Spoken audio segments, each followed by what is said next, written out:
I'm one of those self-condemning people. I always tend to look at all the things I do wrong and ignore any kind of praise, but that's just my character. You're the man, Pete! Yeah.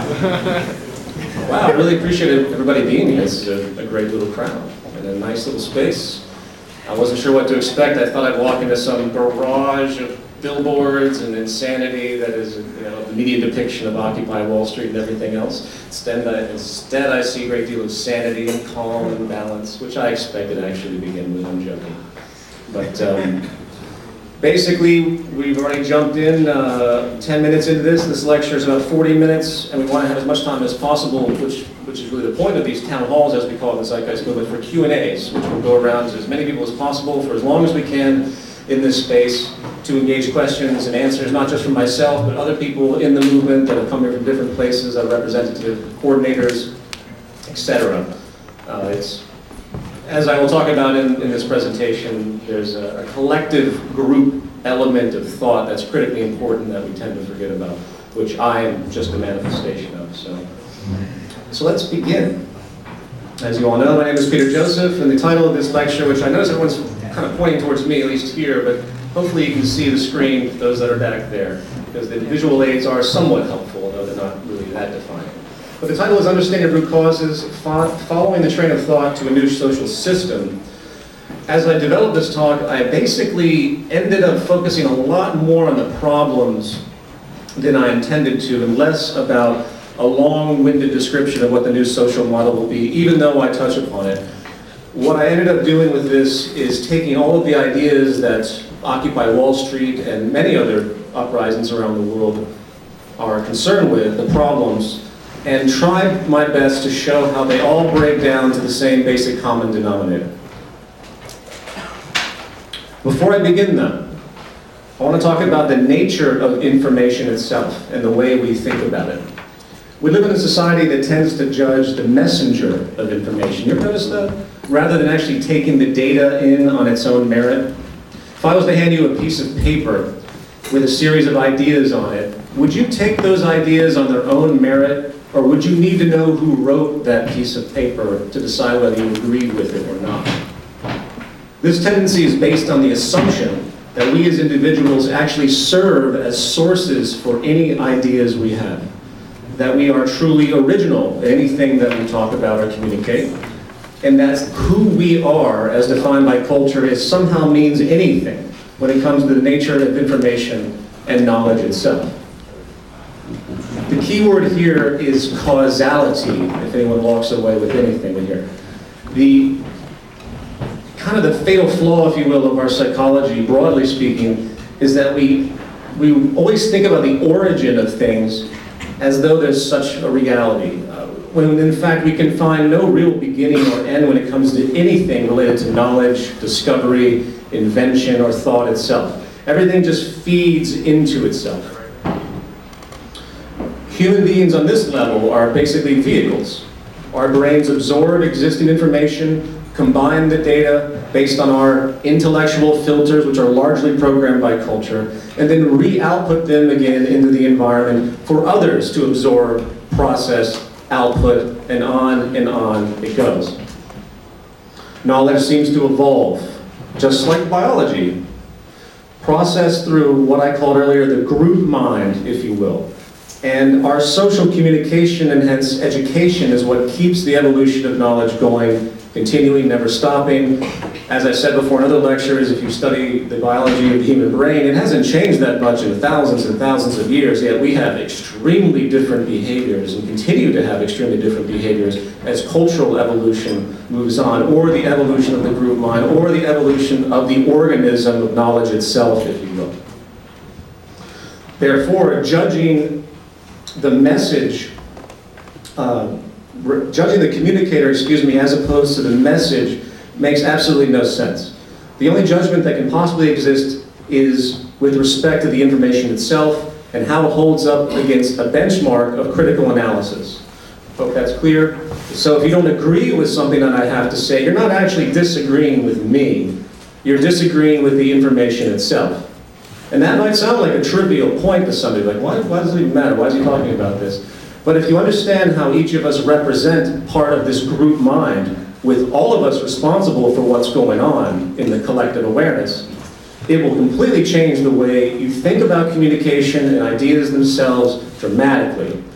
And you will stop pointing fingers, you will stop projecting responsibility in your surroundings, and you'll begin to recognize how human actions and ideas are actually never causal to any specific source. It's actually causal to all of us, as complicated and convoluted as that might sound. But give that some thought. Now, I've broken this event into 3 sections. We're going to talk about sourcing problems, the problems as it were. I say sourcing problems because until we find the root or close to the root of any given problem, we're not going to accomplish anything. And as many here are familiar with the Zeitgeist movement may know, obviously I'm going to bring most of these down to how the flawed socioeconomic system is basically generating these problems through, again, the processing of our group mind awareness, where we all become extensions of this flaw in our behavior and perceptions. Then in section 2, I'm going to talk about a new train of thought, very briefly, which will be a quick ground-up logical consideration with respect to what we've learned about ourselves, as science has moved forward, how we can, quote, correctly live in the world we do. I say correctly, what does that mean? It means how we actually properly align with nature itself, since there's really no point in us imposing anything that we think upon the world we exist in. We can only extract our knowledge and values from it. It's a process of listening, not controlling. And then at the end, as I mentioned earlier, we'll have the Q&A, which hopefully we'll have at least an hour and a half for. All right, part 1, sourcing problems. Anyone staying up to date with modern sociological study knows that the majority of things that our culture values come from the environment. We value things that basically originate in our environment. A classic example, of course, is religion. If you're born into a religious community, odds are you will have those values or close to it. If you were born as an Aztec 600 years ago and were exposed to nothing else, you might very well find human sacrifice to be a rewarding spiritual tradition, as it was. While those in the exact same period living in Europe would have been horrified by such advents. Values and morality appear to be quite relative when you view them from the perspective of history. But if our worldviews come from cultural influence, how did the cultural institution itself come to be? It's sort of a chicken and egg type thing. So if we're influenced by culture and groomed by it, how did that culture initially that created you come into being? And I very often get the question, well, is it our human nature? This is a very common one. Is our human nature that's created this? So this must be human nature if this is the way things are. We had to manifest this ourselves, and therefore the assumption is it must be empirical. And of course, there's plenty of evidence to show that that's not the case. But I'm going to focus on basically one. And I think Jiddu Krishnamurti, a great philosopher, stated this best. The crisis is a crisis of consciousness, a crisis that cannot anymore accept the old norms, the old patterns, the ancient traditions. And considering what the world is now, with all the misery, conflict, destructive brutality, aggression, and so on, man is still as he was. He's still brutal, violent, aggressive, acquisitive, competitive, and he has built a society along those lines. What is underscoring that quote is that the crisis today is a conflict between old, static, traditional worldviews and their prevailing institutions, and the ever-emergent, exponentially changing now, evolution of knowledge and awareness, which, given enough time, will continually alter and override everything we think is true and right today. The rate of change in human society a long time ago was extremely slow compared to what's happening today. The fundamental factor of social change, which is information and physical technology, hence knowledge and tools, is now increasing exponentially. It's out of our control now. And the effects of that change are not only making obsolete many of our institutions that have, again, appeared relevant for very long periods of time and almost permanent in the past, but are also bringing to the surface unreconcilable problems that simply went unnoticed before. Very simply, as I will explain as we go, every dominant governing institution today, from politics to economics to general philosophy, has severely outdated, detrimental flaws built into them. And the more they remain in the wake of our new understandings and abilities, the more they will self-destruct around us and affect us quite negatively, causing increased suffering. This isn't to say that prior institutions didn't fulfill a needed purpose at the time. They certainly did, as pointed out earlier, but we're holding on to them blindly as though they are still relevant and applicable, when in fact they are not. This is really a foundational psychological problem that we're facing. Traditional institutions clashing with our ever-emergent understanding of reality. Now, here are a list of 6 social problem categories. Wealth imbalance, class, absolute relative poverty, war, self-explanatory, public health, such as living standards or safety, cancer rates, disease, labor, unemployment, exploitation, the financial system, debt, design issues, and habitat and resource mismanagement, such as pollution and depletion. All of these issues are quite common to the Occupy movement, which is why I've kind of honed in on them as I have, considering the climate around us. So let's start with wealth imbalance.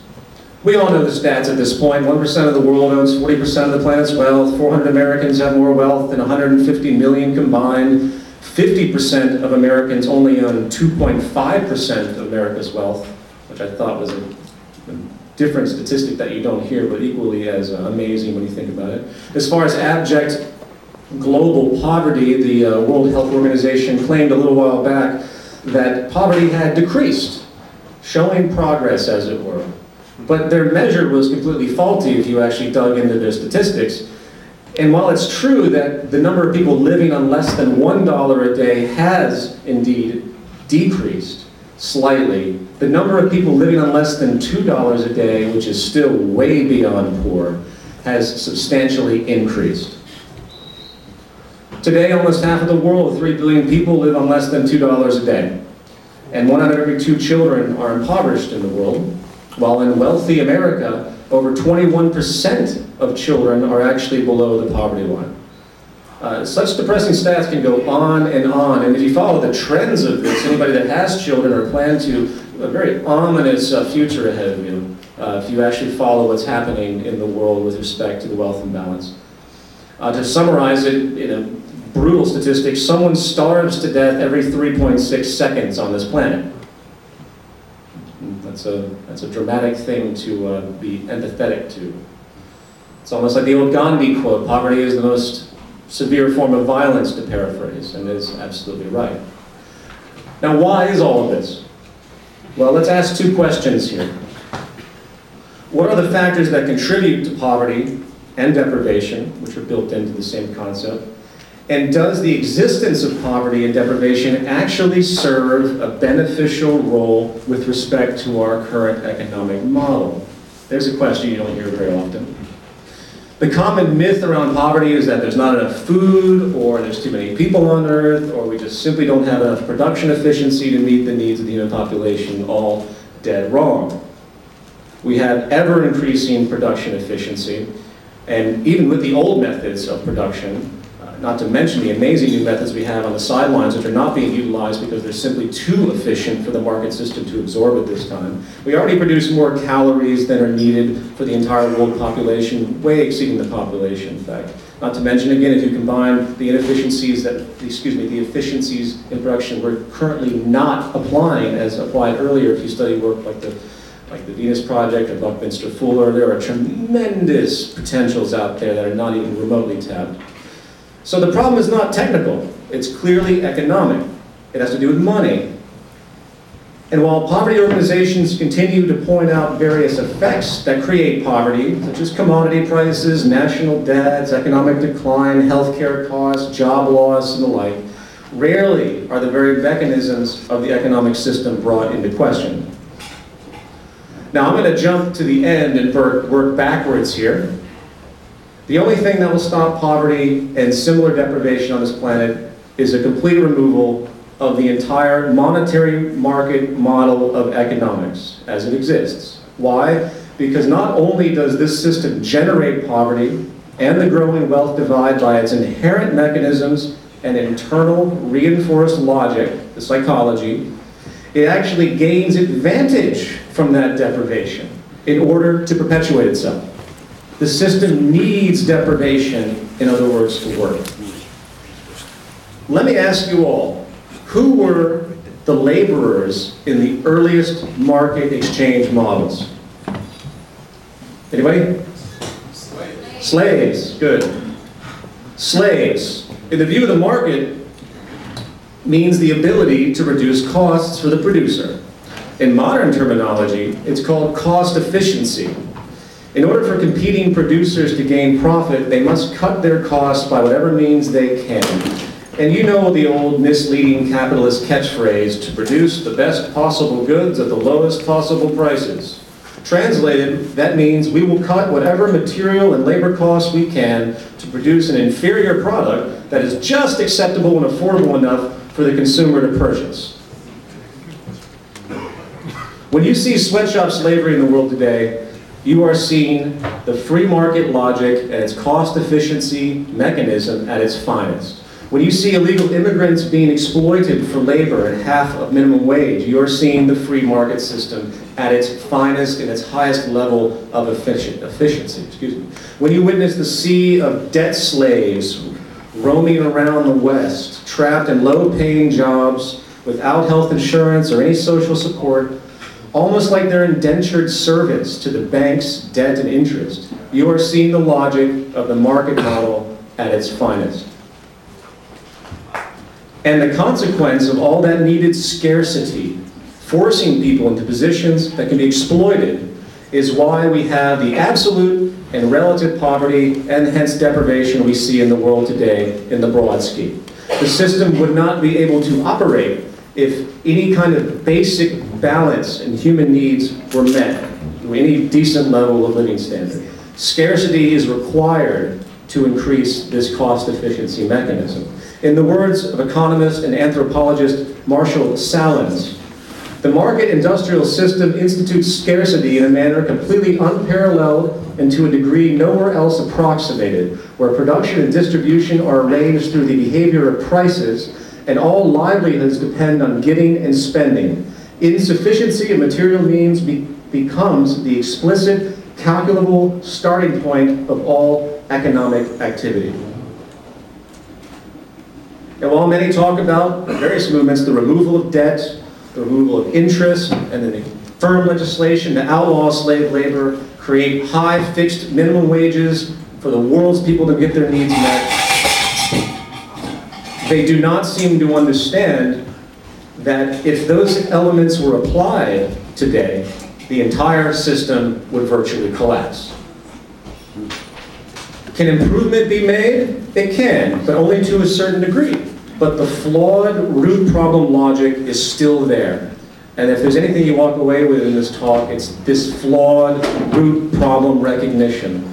And that's, until this is addressed, it's all just playing the game in a little box. Number two, war. What is war? Across the board, the motivations for war have always been resources and protection of resources at the core, and securing commerce.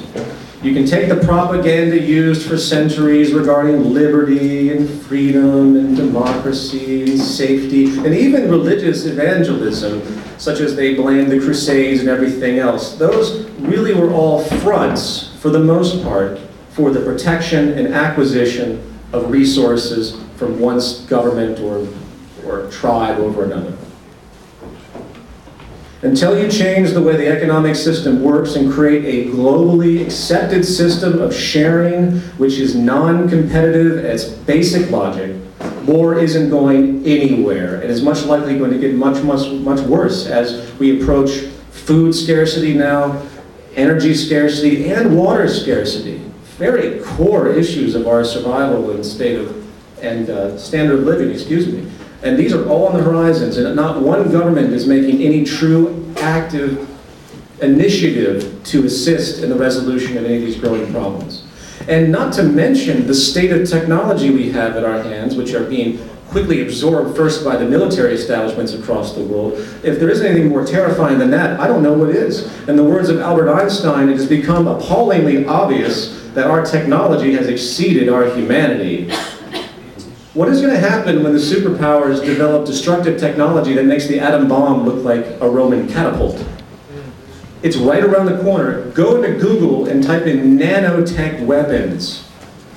And be amazed at the possibility of creating thermonuclear explosions from a golf ball to an effect where the type of efficiency, when we talk about terrorism, imagine people that really do have the ability to assemble atoms in their basement. If their value systems have not been adapted to something sustainable, we have a very serious problem ahead as our technology begins to clash with these foundational, outdated values that are no longer relevant and impede our survival. At least back in the day, sticks and stones didn't just destroy the whole planet. So we could have outdated values and these competitive notions, but we can't anymore if we expect to survive. It's too much at risk.